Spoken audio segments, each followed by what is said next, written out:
Hi, this is Denise Barnes of SoulSavvy.net. I'm a therapist, a coach, and an intuitive, and every month I check in on what's coming in the next month. We talk about the soul themes, usually a couple of those, and a tool for our soul growth for the next month.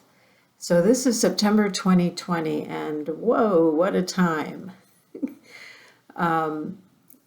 Let's go ahead and center a little bit because it's just a very intense time. So take a few breaths. First, just check in with your body. Get a little more embodied. Check in with your thoughts and your mental field. How clear, how cloudy, how fast moving those thoughts are. And then breathe into your emotions, your heart space.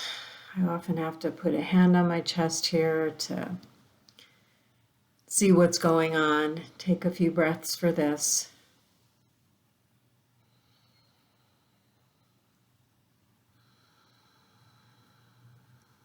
All right, good. All right, so the first soul theme is the fire of the phoenix, burning off the dross.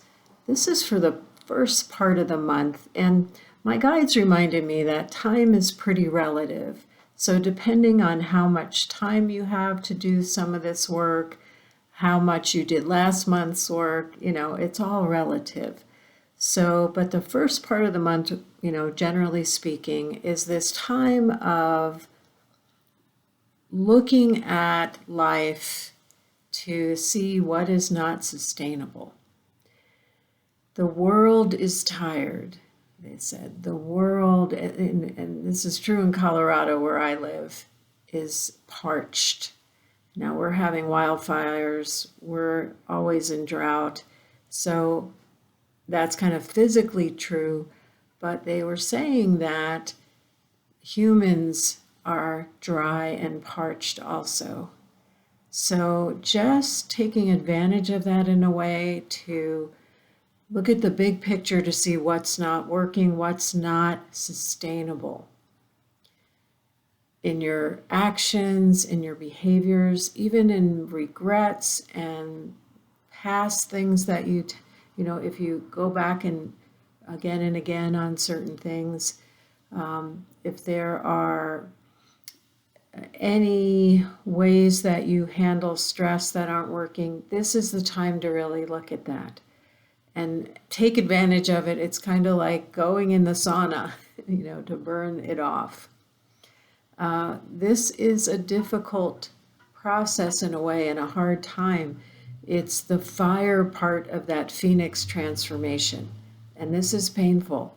The guide said that it's the pain of being, the fire, the pain of not knowing whether you'll actually come out the other side.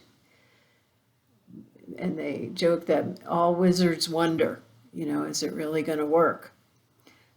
So just to notice what old ways aren't working, what aren't sustaining, because we're entering a new time, but this time currently we have to take advantage of to let go of what's not working. Even just noticing it will be huge and naming it. So that's the first part of the month. And then around Equinox, the second theme comes in. And this is the green new way.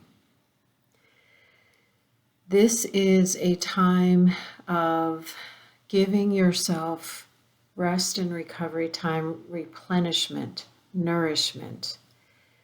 It is suggested, if you can, to take some time off, to take some space for this activity.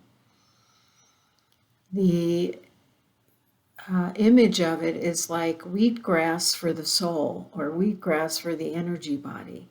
So what is it that brings you such a sense of replenishment and nourishment, renewal?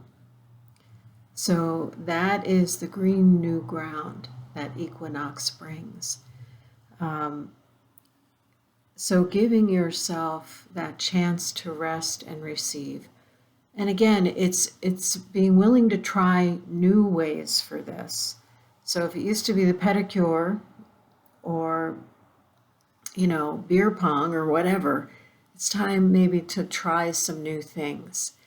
And that was given a lot of importance, to invite in your higher energies to give you help, not to be afraid to ask for help, even to hire help if needed, to get a big picture on this whole month that's coming in. In terms of, again, the themes, last month was reinvention, and it was suggested you take some